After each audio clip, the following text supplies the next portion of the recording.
Magandang gabi po sa inyong lahat. So sama-sama natin pagdiriwang ng ating banal na Eucharistia. Sama rin natin sa ating panalangin ng mga pagpasalamat na sina Maxima Baglor and family, Mayor Willie and Mrs. Elby Kiat and family, Ellen Perez and family, Dick and Ludi Bernardo and family, Jay and Marie Cruz and family, Cap Leslie Ocampo, Jocelyn Ocampo, Maxima Menpin, Priscilla and Lani De Leon, Rainier and Marites Canto and family, Benny and Angeline Advincula, Lolita Lagarto and family, Susan Villanueva and family, Cesar Rodelin Mangon and family, Rowena Francisco and family, Junior and Shirley Principio. Ganyan din po para sa magang kagalingan ni Joel De Leon, Freddy Borja at Adelia Coronel at Felicidad Miranda. Para sa kapayapaan ng kaluluwa ng ating mga kapatid na yumaon na sina Flaviana Nana Ake, Eliseo, Seferino, Anita, Maria, Pablo, Beatriz, Porcia, Teresita, Antonio, Olimpia, Ricardo, Amando Sr., Socorro, Alfredo, Julieta, Di Alfredo, Rogelio, Romeo, Cipriano, Crisanto, Jose, Gemma, Pining, Rogelio, at Milagros. Ganyan din po para sa lahat ng mga kaluluwa sa purgatorio, lalo na walang nakaalala.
Miyerkules ng Abo, simula ng alay kapwa at araw ng ayuno at abstinensya, ako'y sugo ni Kristo, ay namamanhik sa inyo, makipagkasundo kayo sa Diyos, sama-sama muli nating ibalik at buuin ang ating ugnayan sa Diyos bilang sambayanang nakikibahagi sa mga gawain sa panahon ng Kwaresma.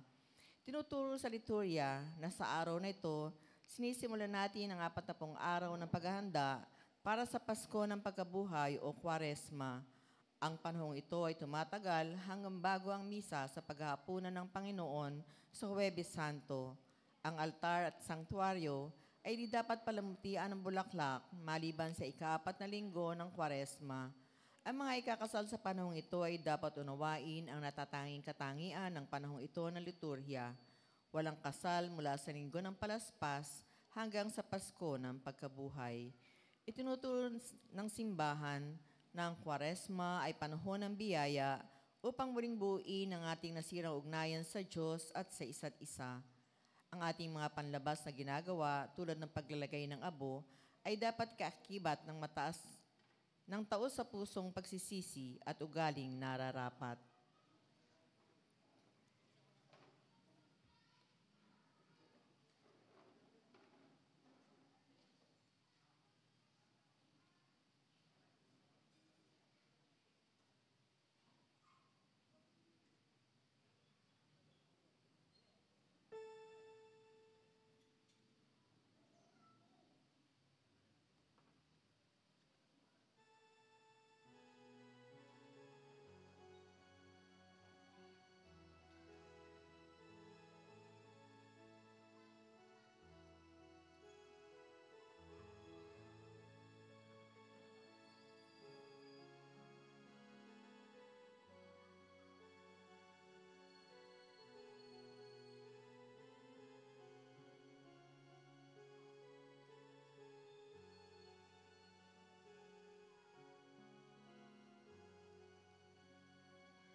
Sa ngalan ng Ama at ng Anak at ng Espiritu Santo, Amen. sumainyo ang Panginoon. At sumayo rin. Mga kapatid, ating sinisimulan ngayon, 40 araw sa panahon ng Kwaresma. Ang araw ng Abo, Miyerkules de Ceniza. Manalangin tayo.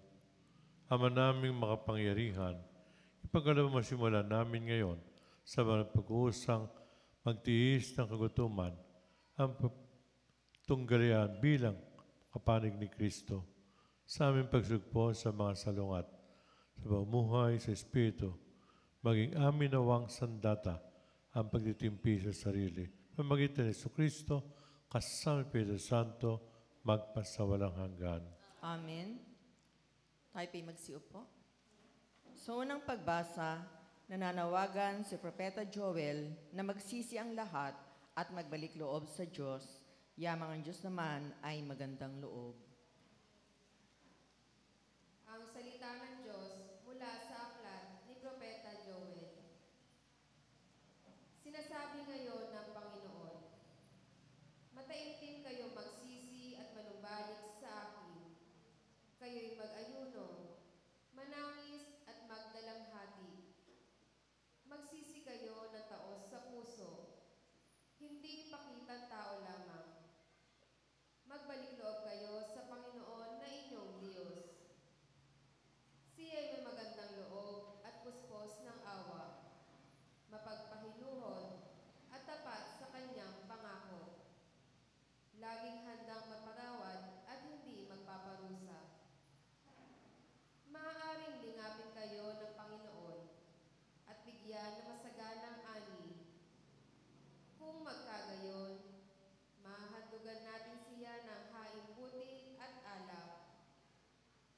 Ang trumpeta ay hipan ninyo sa ibabaw ng bundok ng Sion. Iutos ninyo na mag-ayuno ang lahat. Tawagin ninyo ang mga tao para sa isang banal na pagtitipon. Tipunin ninyo ang lahat, matatanda at bata, pati mga sanggol, at maging ang mga bagong kasal. Mga saserdote, kayo'y tumayo sa pagitan ng pasukan at ng dambana. Manangis kayo at manalangin ng ganito. Mahabag ka sa iyong bayan, O Panginoon. Huwag mong tulutang kami hamakin pagtawanan ng ibang mga bansa at tanungin. Nasaan ang inyong Diyos? Pagkaraan, ipinamalas ng Panginoon na siya'y nagmamalasakit sa kanyang bayan. Ang salita ng Diyos. Salamat sa Diyos. Poon iyong kaawaan, kaming sa iyo'y nagsisuway. Poon iyong kaawaan, kaming sayo'y nagsisuway.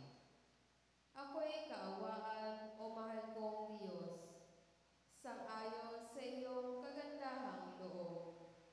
Mga kasalanan ko'y iyong pawiin, ayon din sa iyong pag-ibig sa akin.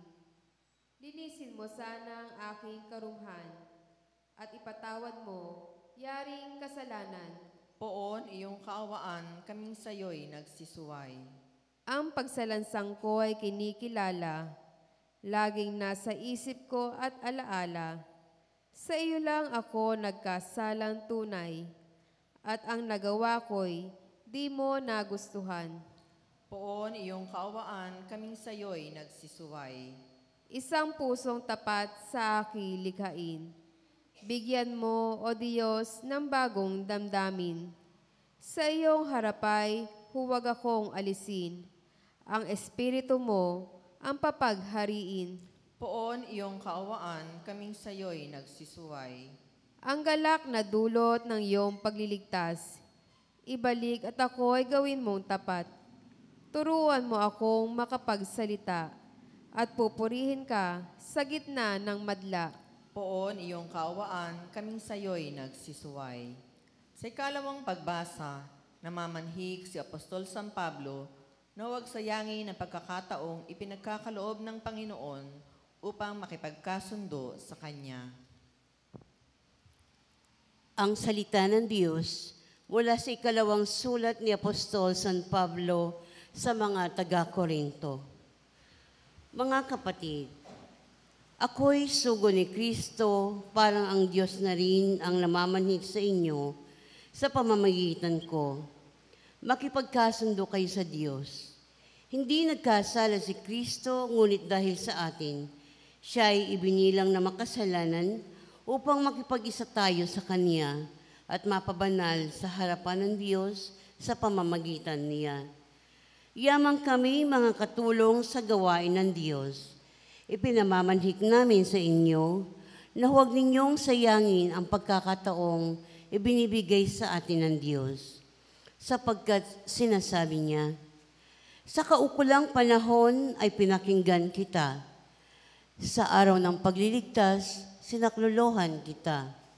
Tingnan ninyo, ngayon na nga ang panahong nararapat, ngayon ang araw ng pagliligtas. Ang salita ng Diyos. Salamat sa Diyos. Tumayo po ang lahat.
Sumainyo ang Panginoon. At sumayo rin, Ang mabuting balita ng Panginoon ayon kay San Mateo.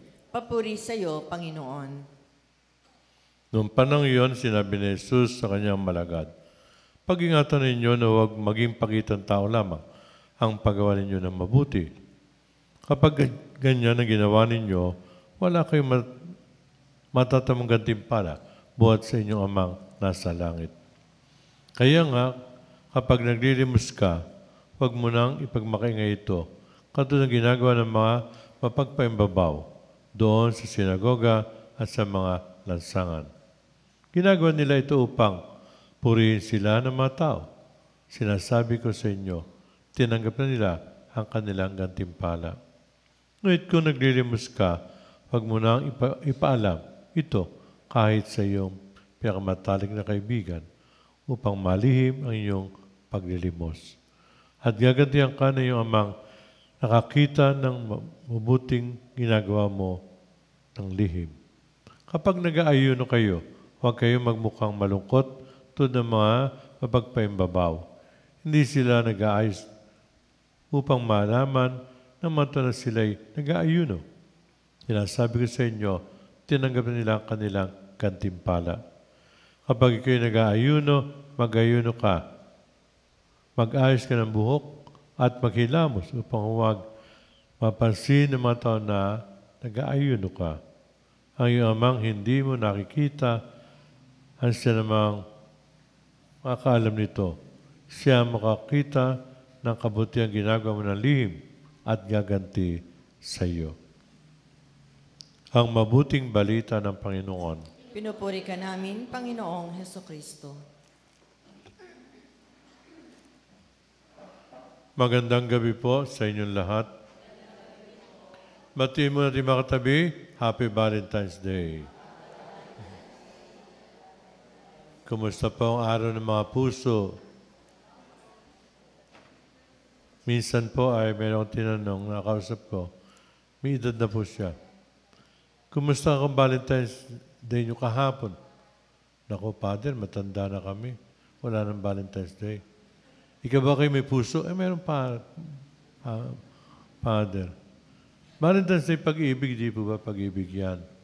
Kapag unang sumasakit ng isipan, yung mga bata, yung mga teenager na may boyfriend, girlfriend, paano si Lola at si Lola? Wala na bang pag-ibig yan? Wala bang puso yan?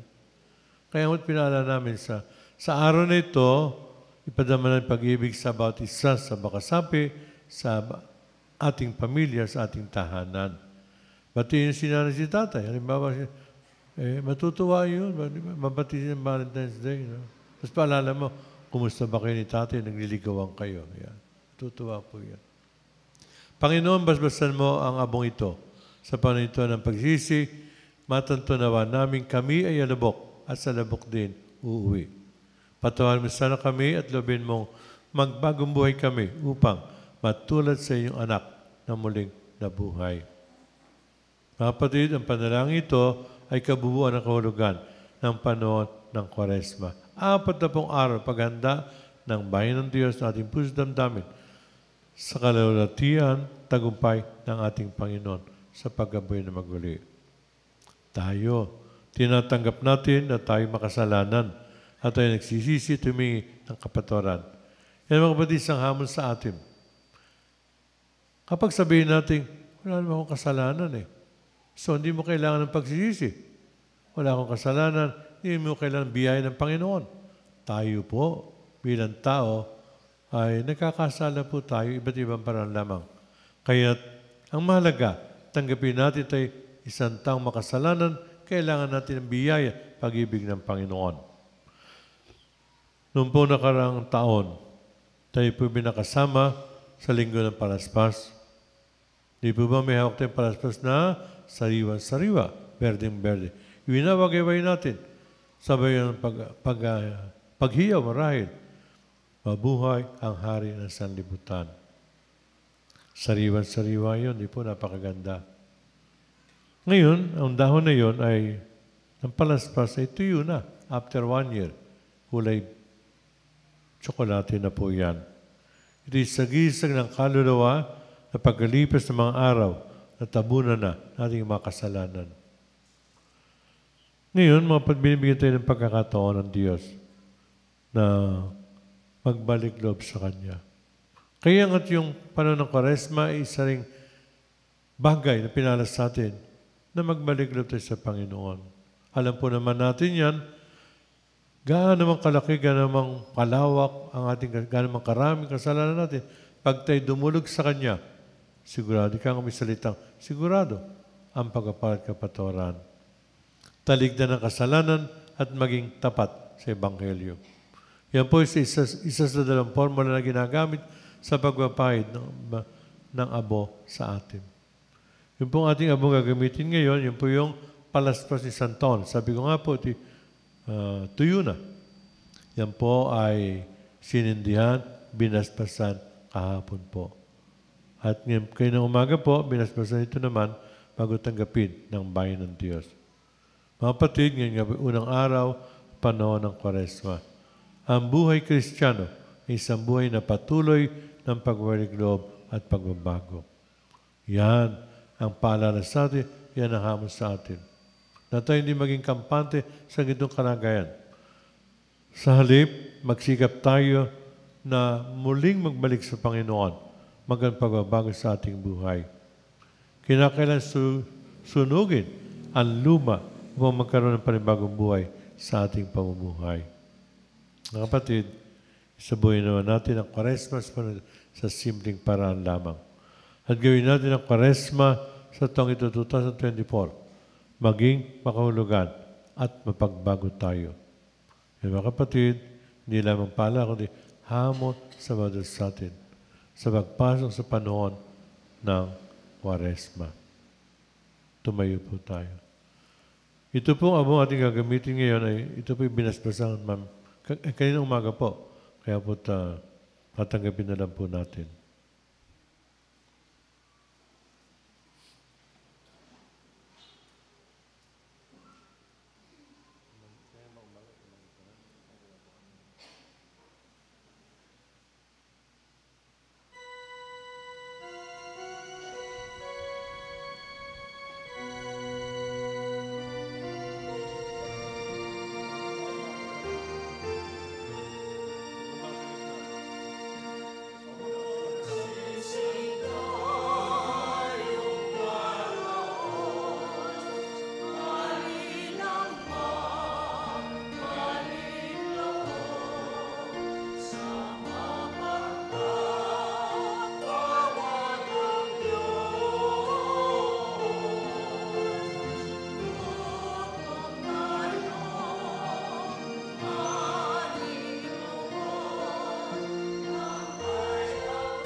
Tumayo po ang lahat.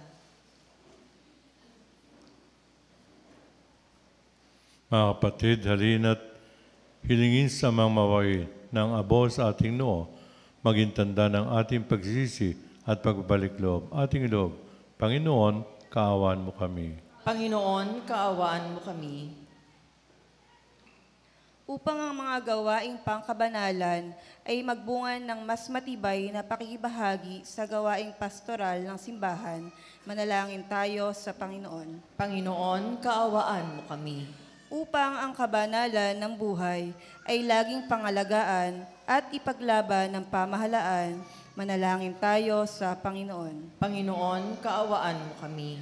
Upang ang mga lumayo sa ating pamayanan ay manumbalik at matagpuan ang pagpapatawad ng Panginoon at muling makibahagi sa hapag ng Eukaristiya, manalangin tayo sa Panginoon. Panginoon, kaawaan mo kami. Upang ang mga ihahanda sa pagbibinyag para sa bihilya ng pagkabuhay ay magkamit ng liwanag ng pananampalataya sa panahong ito ng paghahanda, manalangin tayo sa Panginoon. Panginoon, kaawaan mo kami. Upang ang mga gawain ng kabanalan ay magbunga ng mas matibay na pakikibahagi sa gawaing pastoral ng simbahan, manalangin tayo sa Panginoon. Panginoon, kaawaan mo kami. Upang tayo'y natitipon sa panahong ito ay mag-aayuno, maglimos at manalangin na hindi pakitang tao lamang, bagkus bigyang kaluguran ang Diyos na nakakakita sa atin. Manalangin tayo sa Panginoon. Panginoon, kaawaan mo kami. Upang ang mga yumao ay makamit ang pagpapatawad ng Diyos, manalangin tayo sa Panginoon. Panginoon, kaawaan mo kami. Amang mawain, niyayakap mo muli ang makasalan bumabalik sa iyong walang hanggang awa.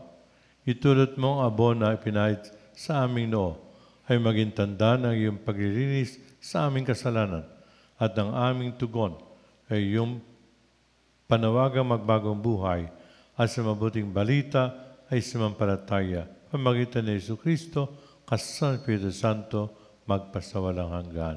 Amen. Tayo magsiupo.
Tumayo po tayo. Manalangin mga kapatid upang paghahain natin kalugdan ng Diyos sa mga makapangyarihan. Tanggapin nawa ng Panginoon itong paghahain sa iyong mga kamay, sa kapurihan niya at karangalan, sa ating kapakinabangan at sa buong sambayanan niyang banal. Ama namin lumikha, ginaganap namin ang paghahain ito bilang maringanap pasimula sa 40 araw ng paghanda ang aming kusang pag-itiis ng malasakit ay mapagdali sa nawa sa aming masamang hilig upang kami pagindapating makinabang sa iyong anak na para sa amin nagpakasakit bilang aming tagapamagitan kasama ni Espiritu Santo magpasawalang hanggan. Amen. Sumayin niyo ang Panginoon. At sumayo rin. Itaas sa Diyos sa inyong puso at diwa. Inaas na namin sa Panginoon. Pasalamatan natin ang Panginoon natin Diyos. Marapat na siya ay pasalamatan. Ama naming makapangyarihan, tunay ang marapat, naging aming pasalamatan. Pamagitan ni Jesucristo ay Panginoon. Binibigyan mo kami ng bagong pagkakataon upang ganapin ang pag-aalala ngayon para sa pagdiriwang ng muling pagkabuhay. Kaysa na yung anak na minamahal, aming nilala ng panahon, talino at yaman, para ganapin ang iyong kalooban ng kapatay lubos na damayan. Sa pagdiriwang namin sa aming pagsilang bilang kaanib na iyong sambayanan, kami iyong pinagkakamit ng katayuang ganap sa pagtatangkilik. Kaya kaysa na mga anghel sa napapuri sa iyo nang walang humpay sa kalangitan, kami nagbubunyi sa iyong kadakilaan.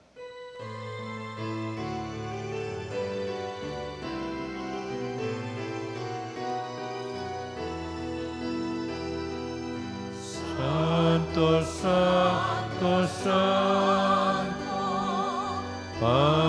Panginoon Diyos, napupuno ang langit at lupa ng kadakilaan mo. Hosana, Hosana, Hosana sa itaasan.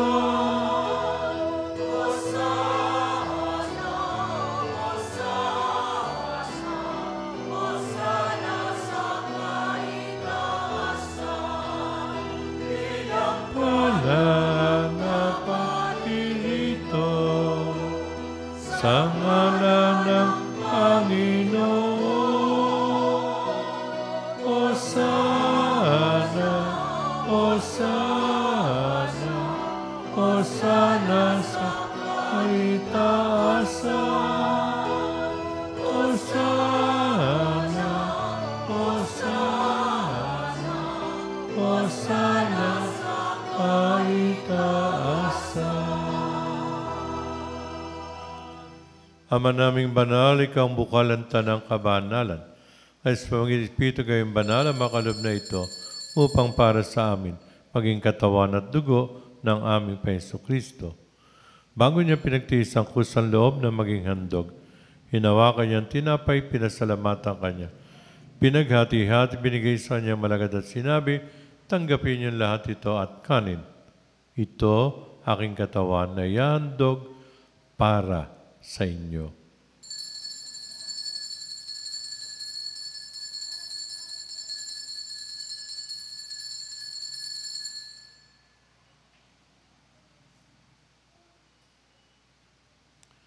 Ganyan din naman na matapos ang hapunan, ninawakan niya ang kalis, muling nagpasalamat sa iyo. Inabot niya ang kalis sa kanya malagad at sinabi, tanggapin niyo lahat ito at inumin. Itong kalis ng aking dugo ng bago't walang hanggang tipan. Aking dugo na ibubuhos para sa inyo at para sa lahat sa ikapatawad ng kasalanan. Gawin ninyo ito sa pag-aalala sa akin.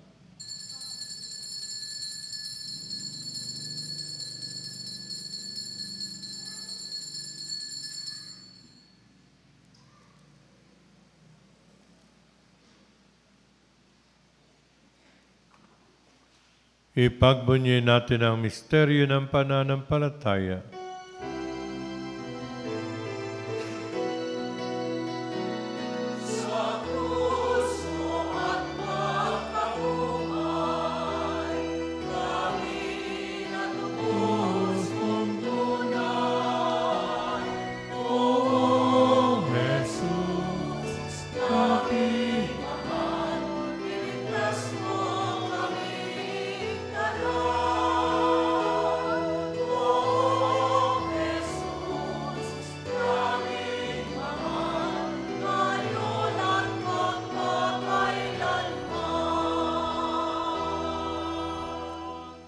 Ama, ginagawa namin pag-alala sa pagkamatay at muling pagkabuhay na iyong anak.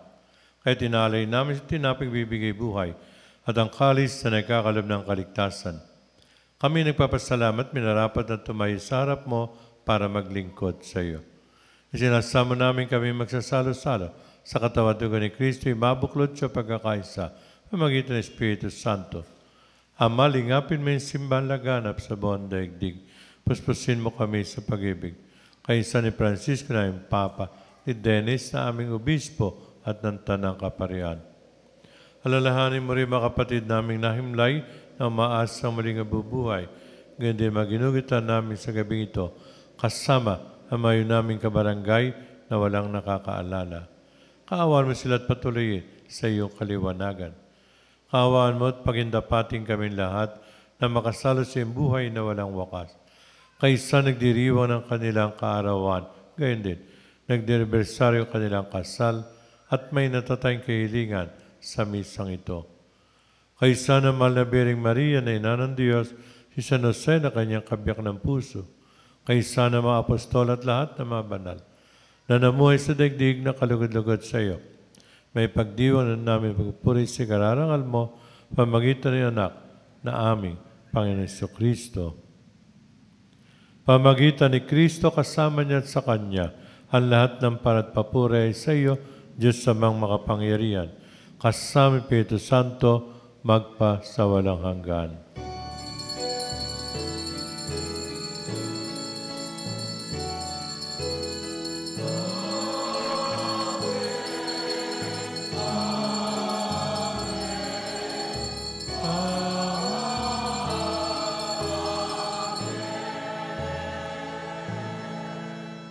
Mga kapatid, sa tagabilin, magagaling na utos sa turo mabantalang aral, buong pag-ibig nating ipahayag.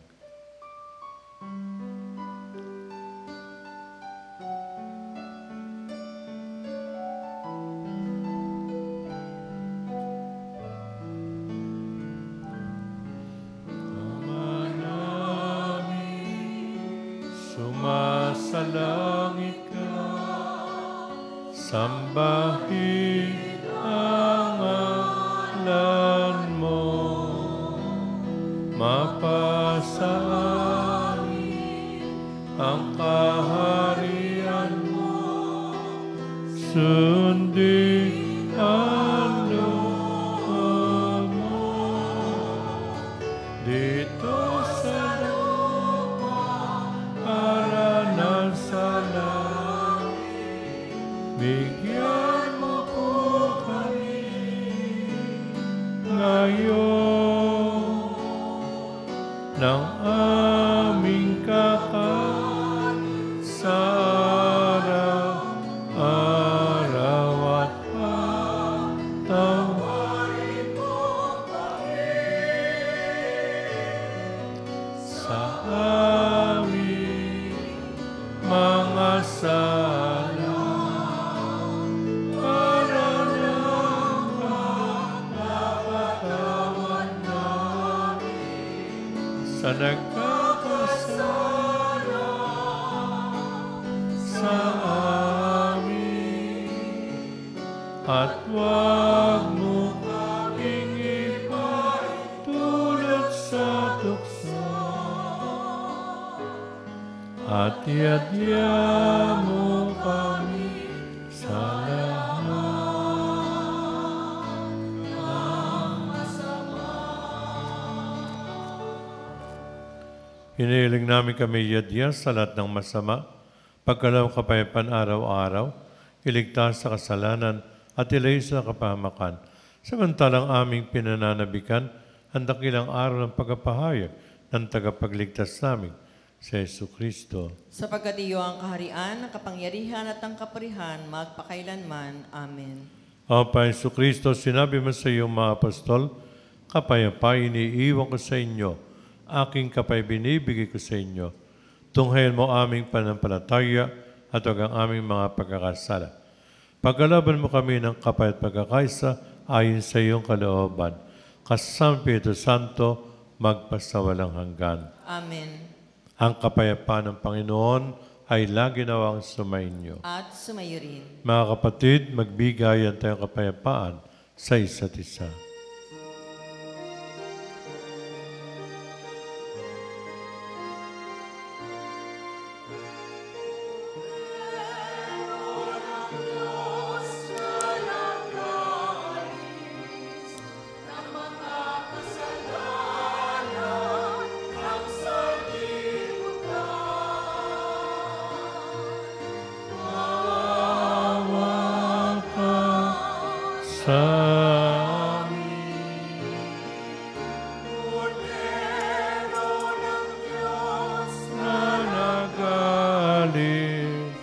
Ng mga kasalanan ng sanlibutan.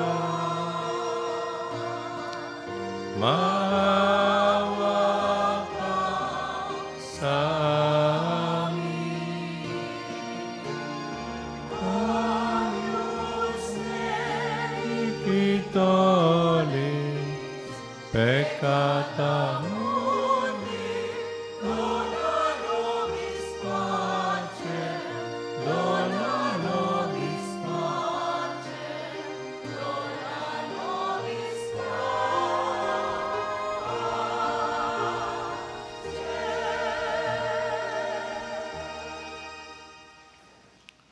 Mga kapatid, narito si Kristo ang tinapay ng buhay, tanggapin natin siya sa banal na piging. Panginoon, hindi ako karapat-dapat na magpatuloy sa iyo, ngunit sa isang salita mo lamang ay gagaling na ako.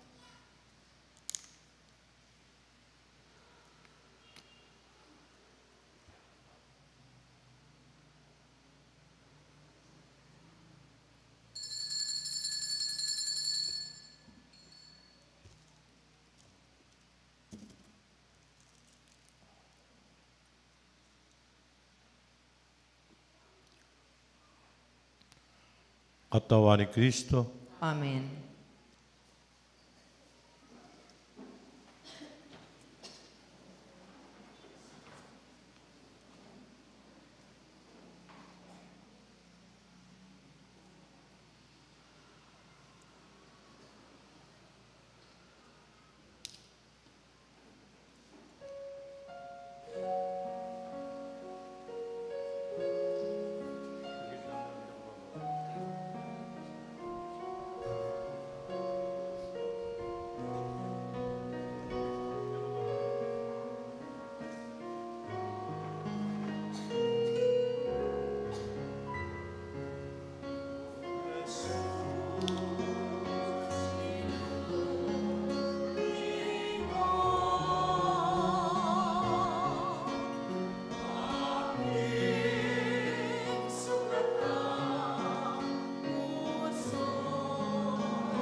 Tumayo pa ang lahat.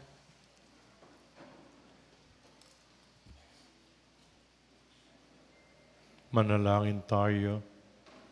Ama naming mapagmahal, ang pinagsaluhan namin ay amin nawang pakinabangan sa pagkakamit ng dulot ng kagalingan ng pagkakamit at ng kagutumang kusa naming pinagtitisan at iyong kinalulugdan. Pamagitan ni Jesucristo, kasama Espiritu Santo, magpasawalang hanggan. Amen. Sumainyo ang Panginoon. At sumayo rin. Pagpalain ka ng mahabagin Diyos, Ama at Anak at Espiritu Santo. Amen. Tapos na ang misa, humayo kayong mapayapa. Salamat sa Diyos.